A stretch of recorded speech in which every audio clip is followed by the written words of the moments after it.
Moni ndine Jackie. Ndiye nkhani ya lero tikubwereranso ku USA mu state ya Ohio chaka chake 2012.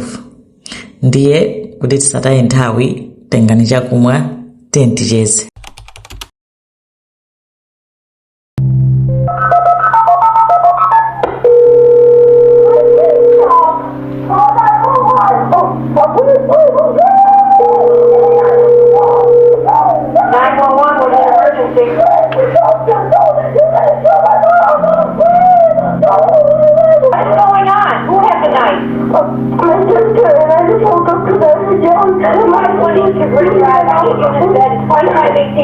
Drive. I have a female yelling on the phone. Someone else said the knife. Okay, this is your sister?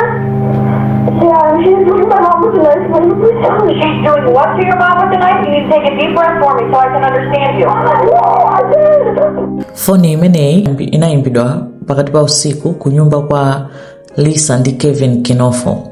Anaimba phone ndi mwana wao wa zaka 13 dzina lake Megan. Megan adaimba phone polisi anabwera, anathamanga kutsekula chitseko kulowa nyumba, anapeza Megan akutuluka, akuthawa, akunena kuti akubaya mayi anga ndi mpeni mkulu wanga. Nde apolisi analowa ndi mfuti kuyang'ana, anaonadi munthu akutuluka kuchipinda koma ali ndi magazi okhaokha. Sikana wa zaka 18 dzina lake Sabrina Zunich ali ndi magazi okhaokha m'manjamo, atanyamula mpeni. Anamuzoti ponya pansi mpeniwo, atamulozesa mfuti akanamuombera, anaponya pansi nkuyimika manja mmwamba. Apolisi anamutenga, atalowa kuchipinda kuja, anapeza mzimayi atabayidwa. Anabayidwa ndi mpeni ka 178. Mu wardrobe munali mutabisala kamwana kamtsikana, mwana wawo wa amayiwo dzina lake Hailey, mwana amene anali womaliza chintsirizira chawo. Apolisi anamtenga Sabrina kupita naye ku polisi ku questioning, chifukwa zinali obvious kuti yenda amene wabaya amayiwo ndi amadaboti chachitika nchani. Pa nthawiyo mnyumbamo munali anthu 4: amayiwo Lisa Kinofo, mwana wawo Megan Zanella, mwana wawo wina womaliza amene anampeza atabisala ku wardrobe Hailey Kinofo, ndi mtsikana amene anawabaya ndi mpeniyo. Amuna awo a Lisawo kunali kulibe, anali atapita ku ntchito, anali a truck driver usiku umenewo kunalibeko. Ndi zinali zoopsa zochitisa mantha kunena kuti chapangisa ndi chani kunena kuti mwana wa zaka abaye amayi munjira imeneyoyo. Ndi anamutenga atapita naye ku polisi kumpanga question. Sabrina uchamane kuti sakudziwa china chicho chomwe chachitika. Ndamuzoti iwe uli magazi okhaokha wachekekaso m'manja. Iye anena kuti ndinadzidzimuka usiku fati mutu umandipweteka, ndi ndinapita kuchipinda kwa amayi angawo ndimafuna ndikatenge mapenikira kuti ndimwe. Zomwe ndikukumbukira zimenezo kenako ndikuona inuyo mukubwera ndili ndi magazi okhaokha koma sindidziwa chachitika nchani. Anena kuti sindikudziwa. Anamuzonera kuti amayiwo amalira. Iye nkumatani ndikututumuka kumalira kuti amalira. Amuzoti wabaya ndiweyo. Iye kumene sakudziwa china chicho, sakukumbukira china chiticho, sangodziwa kuti anapita adi kuchipinda kwa amayiwo koma amakatenga mankhwala. Zina zonse zachitika penapo sakuzidziwa. Ndi abambo anayitanisidwa kuuzidwa za imfa ya akazi awo, kuphedwa kwa akazi awo. Mtsikanayo nthawi imeneyoyo analionena kuti anamtenga ali zaka 16 koma wiki imeneyoyo anati wakwanisa zaka 18. Yomwe anapha amayiwo anati wangokwanisa umene zaka 18. Ndi ifati analino wakula anammanga, analino tiri kusunga mprison. Abambo atabwera anawavuta kwambiri. Abambo dzina lawo Kevin Kinofo kunena kuti ndikufuna ndiyankhule naye ndani Sabrinayo, kuvuta ku polisi ndifunisa ndiyankhule naye. Apolisi ali itapita mungangane zaka zanu andani amwalira. Ndi anakhala ngati atani zathana pamenepo, maliro anakayika. Inali kesi yodabwitsa kwambiri. Ndeno tibwerere titere. Lisa Kinofo ndi amuna ake Kevin Kinofo analado apanga ukwati, akhala pabanja kwa zaka 6. Onse anauta anakwatirapo kwina. Lisa anali ndi banja lina poyamba, Kevin anali ndi banja lina. Kevin anabereka mwana ku banja la kalero, chimodzimodzi ndi Lisa anabereka so mwana ku banja la kale. Mwana amene anabereka Lisa ku banja kwa kale anali Megan uja. Anaimba phone ku polisi ndi amakhala naye. Anazapezota anakumana ndi Kevin truck driver, anakwatirana naye ndi kuyamba kukhala limodzi. Maukwatawo atathandazi anthu enawo. ndi pamodzi anthu awiriwa anaberekera naso mwana wake ka Hailey Kinofu kakang'ono kanabisala mu wardrobe kaja. Ndi Lisa anali social worker, amagwira ntchito yothandiza ana amavuto osiyanasiyana. Ana ena kuti akuzunzika m'mawawo, kaena ndi amasiye, kaena ndonena kuti akuchitidwa abuse, zoterozo ndipo amalandiraso ndalama yabwino. Salary yake imadutsa 50,000 pa nthawi imeneyoyo. $50,000 zimakhala ngati kuti iye amabwera ko ndalama yabwino, ati anali munthu wachifundo kwambiri. Mu ntchito yakeyo ndi banja linali la anthu 4. Mwana wa Kevin wa kubanja kwina uko uja sanamtenga, makhala kwawo kwa amayi yake ndi amakhala anthu 4. Akhala anthu 4 kuntchito kwake kwa Lisa anachitidwa recommend kuti pali mwana wina wake mtsikana ufunika chithandizo, akusowa kolani kokhala, aliyense unkana kukhala naye, ali ndi zaka 16, mungakonde kukhala naye muzimusunga ndinuyo. Ndi Lisa ananena ndimuone kaye ndifufuze background yake. Mwana wake anali Sabrina Zunich. Sabrina anabadwa ku banja losokonekera pang'ono, makolo ake analovuta kwa basa, amangomenyana, ngati sakumenyana ndio tamenyana ndi anthu ena, ngati sakumenyana ndi anthu ena akuba, ngati sakuba zoterozo basi pena amati apita mprison, apitaso mprison, samati amangidwa aliti yayi. Ndi moyo wawo unalovuta mpaka na asocial anamutenga kunena mwanayu kuti tsogolo lake litongosoke tikangomusiya ndi agogo ake. Anakamutula ku nyumba ndi agogo ake, koma anapeza kuti kwa agogo ake kuja anaba ndalama zokagulira chamba, ndi agogo ake zinatopesa kwa basi ine ndifuna kumusunga so ndi azindiberanso ndikukamutula kutiko kuboma kunena kuti mwanayu muona naye zotani zochita, ineyo nthawi yoti ndingamulere mwanayu ndilibe zoti azindiberanso sindikufuna. Ndi zinayi zonena kuti anali akusowa kolowera. Mpamene no munthu wina ananena kuti pali mwana wina anakanchita recommend Lisa uja kuti mwina mukhozo mutani, mukhozo muthandiza akusowa kwina kulikonse kuti angapite. Ndi Lisa aja anavomeradi, anakantenga mwana uja kuti ndimulera ineyo ndimuthandiza kwa zaka ziwiri, fa mwana anali ndi zaka 16, amati angomulera at least akwane zaka 18 asanduke adult, akule akhale kuti akhoza kuzisamala yekha, adzamusiyira patipo pamenepo. Ndi anamtenga kumbwesa nyumba kwawo kucha kumamunena kuti ndi mwana wawonso, kumamulera ngati mwana wawo. Pakhomo pacha ngati kuti iye nokhalano wamkulu, sister wamkulu wa ana awiri aja anawapeza. Anthu aja amakhala ngati zabwinobwino, koma mosatenga nthawi akuti anayamba kumakhulana ndi Lisa uja. Ndakukhulana ndi Lisa uja ati Sabrina yamadandaula amanena kuti Lisa amakonda ana ake okha, amamusiyanitsa iye maleredwe yake kuti iye akumaona kuti akundisankha. Ndi pachifukwa chimenecho ananyamuka kukadandaula kwa Kevin, mwamuna wa Lisa uja, kunena kuti akundisankha sakundikonda amene akukondera ana awowa. Ndi Kevin anamuza kuti usadandaule, uzibwera kwa ine, vuto lililonse uzindiuze ine ndizikutani, ndizikuthandiza. Koma zimenezo sizinamsangalasenso Lisa ujayi kuti chimene abwerera kwa iweyo ndi chani. Ndati china chilichonse amanyamuka makadandaula kutiko kwa Kevin uja. Ndati anamba magwirizana kwambiri ndi Kevin uja, kumakhala ngati kuti pali kugawikana mnyumba muja. Ndi Lisa ati mpaka ananena kuti ine ndifuna mwanayo atuluke nyumba munomu, zochitika zake sizondisangalatsa. China chilichonse akuthamangira kwa abambo aja, china chilichonse aziseka azicheza pamenepo. Ndi izo zimamuyipira kuti kodi mwanayo bwanji. Namati akayankhula ndi Kevin amayankha kuti ndi mwana basi wangokhala kuti wachokera kosokonekera mukhululukire. Ndi anakhala chaka kwana zaka 17 ali pamene paja. Komano Lisa ananenetsa kuti mwanayo ndifuna kuti achoke. Kenako banja lija linayamba kusayendayi, anayamba kuvutana kwambiri ndi mwamuna. China chilichonse basi ati amakhala kuti mwamuna uja samakhala so available Kevin uja. Koma Sabrina akafuna china chilichonse amakhala busy ndi Sabrina uja. Ndi Lisa anayamba kuyang'anayang'ana njira zoti ndifuna uyu atani achoke pakhomo pano sindikumfunanso. Mpakana amapeza kuti akuyambana ndi Kevin uja, mpakana umanena kuti Kevin uja umafuna unena kuti akumafusa anthu kunena kuti kodi ndifuna nditapanga divorce, ndingatani kuti ndipange divorce. Anthu ngumala kuti anthu mukuyambana chani chofika kuti mpakana divorce. Pamene Lisa focus yake inali yongoti ndingofuna mwanayo atani achoke. Akamfunsa kuti chavuta nchani, amati khalidwe lake, ali ndi khalidwe lina lake losakhala bwino. Koma chinthu chimodzi chomwe chimaoneka nchonena kuti Sabrina uja amakakonda kamwana kakang'ono kacha, ati amakakonda kwambiri, amakonda pangati zinthu limodzi. Basi atanali naye chikondi amampanga ngati kuti ndi mwana wa iye amene.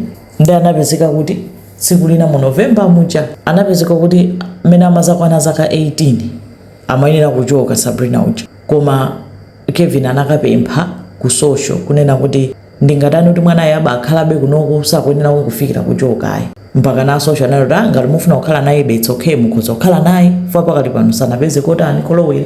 Ndelisa zinamunyasa kwambiri kuti mwana itinane kuti adzichoka akakwana zaka 18 chimene akukhalira pano mpaka nchani ndanakhala ngati akhula naso zimene zozo mpamene anapeza kuti siku lina Kevin achokapo apita ku ntchito usiku wake mu November 2012 nkumapezeka kuti ndani Lisa wabaidwa ndi mpenika 178 ombaya nkukhala Sabrina uja mwana uchoto akangomutola kuti amusunge pakhomo. Nde milandu yake inali so confusing chifukwa anthu samamvesesa kuti akuti wamupheranji akamufusa Sabrina maneno kuti sindikuziwa china chilichonse sindikukumbukira china chilichonse ndanthu mpaka wayamba kanoti kapena ndi misala mwanayu mwina mutu wake suyenda bwino kuganiziranso ndi background yake ndezimayamba kuoneka kuti izi zimwina nzamisala chonje. Nde atayika maliro a Lisa nyumba inali ili pakongole anapezeka kuti anthu anazazindikira kuti panali life insurance. Atafa Lisa Kevin anakatenga ndrama zokwana $758,000 life insurance ya Lisa anamusira Kevin. Kevin analipira nyumba anayamba kugula magalimoto apamwamba flash kugula so nyumba ina kukhala moyo uja wapamwamba uja kuti within 5 months munthu akugula zinthu akutani atukunyamula katundu wonse wandani wa mkazi wake wa Lisa kukatani kukagulitsa wizina zokangopereka kwa anthu kuti katundu wake kusamusa katundu wake mnyumba. Anthu amadabwa kuti moving on yake ya mtundu wanje panatha mwezi winanso nthawi yonseyo Sabrina akunena kuti sakumbukira china chiliyonse mutu wake sumayenda ali mprison mpaka panatha miyezi 9. Sabrina nkuyamba kumuyitanisa Kevin kunena kuti ndofuna ndiyankhule ndi Kevin koma Kevin samapita ku prison kuja. Nde Sabrina anapsa mtima nkuyita nanu apolisi ulineyo nthawi yakwana yoti ndiulule chilungamo. Apolisi ululani ali zonse ndimanena kuti sindimakumbukira kanthu zabodza anachita ndiuza Kevin kuti nsanene kuti sindinakumbukire kanthu ndikanena kuti sindiziwa china chilichonse muzanena kuti ndili ndi ma mental health issues ndi kuti simundimanga. Ali iye akuza zimenezo bwanji ukhala mkazi wake iye ndi amene anatituma kuti ndimuphe anayambira kalekale ndanafunsa kuti umuphe fa chani iyo chandikuulula kuti ndi chibwezi changa Kevin takhala pa chibwezi kuyambira ndi zaka 16 atangonditenga kumene ntamudandaulira kunena kuti ndikuona ngati andisankha pamuzi pano anamba ndionesa chikondi kumandisamala kumandipasa zinthu kena kuti namba chibwezi koma nandiuza kuti ndisapange china chilichonse chosonyeza kuti Lisa adziwe. Nde Lisa akakhala kuntchito amatha kubwera timakhala awiri mnyumbamo koma Lisa akamabwera either ine ndimakhala kuti ndachokapo kapena Kevin wachokapo basi timapanga zone kuti Satana asadziwe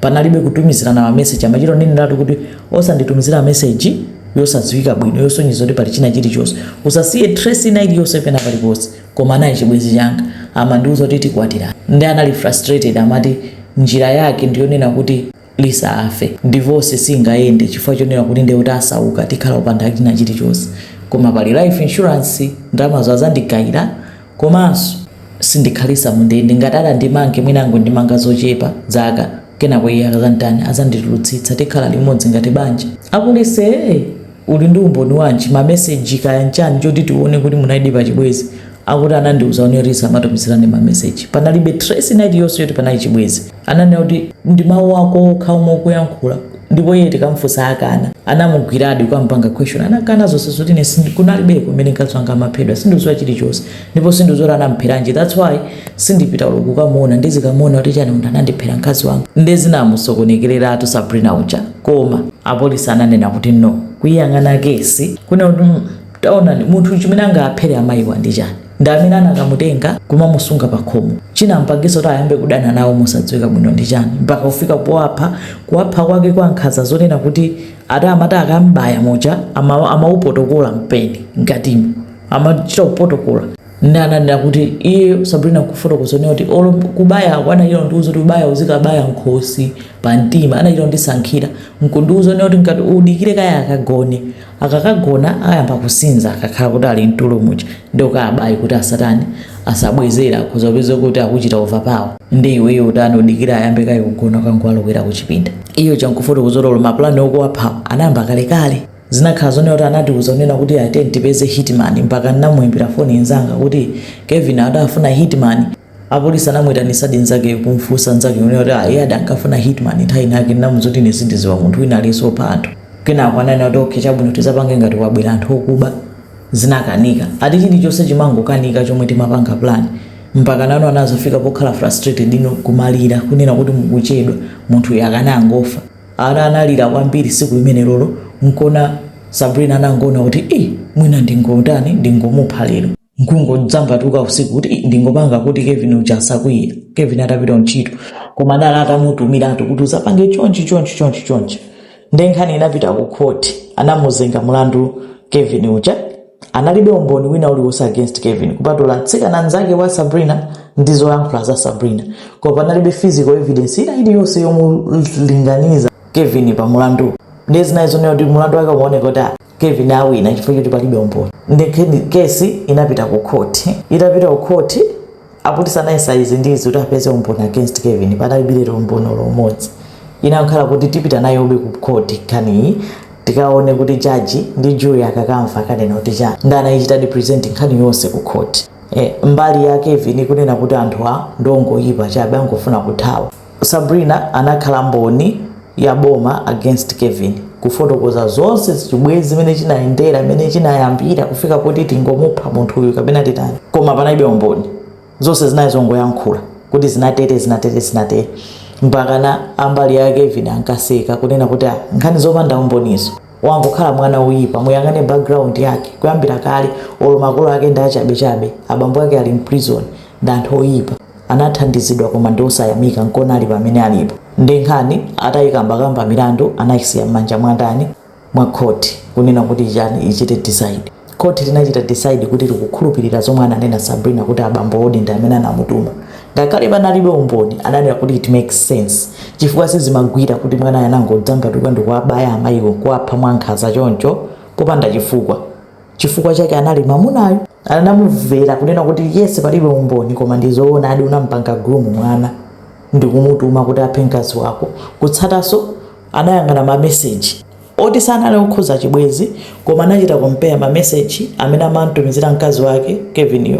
ndi ma message amene amamutumizira Sabrina mu mwezi umodzi ma message mwina 270 chakuti omutumizira Sabrina pamene mkazi wake mwapo ndi apo zija zoti ma message ongocheza osasoniza chibwezi koma amakhala anali dedicated kwambiri kwa Sabrina kusiyana ndi mkazi wake komanso mene anapangira atalandira ndalama kuti mkazi wake wankumwalira nthawi yomweyo kusintha zinthu kugula zinthu kukataya katundu wa mkaziyo ananena kuti wende wolakwa muno kamwana ndanampanga sentence to life in prison pa mulandu wokupha mkazi wake komanso mulandu wa child abuse kupanga chibwezi ndi mwana imene ndi nkhani ya Sabrina Zonichi nkhani yomvetsa chisoni kunena kuti mene anapita kuchipinda kukabaya amayi mwana wawo wang'ono anali momwemo Hailey anachita kuthawa nkukabisala mukabati pamene winayo anatulukira atamva phokoso Megan anamva phokoso nkudzuka kuti mene amathamanga kukapeza munthu akwabaya amayi yake nkuimba foni ku polisi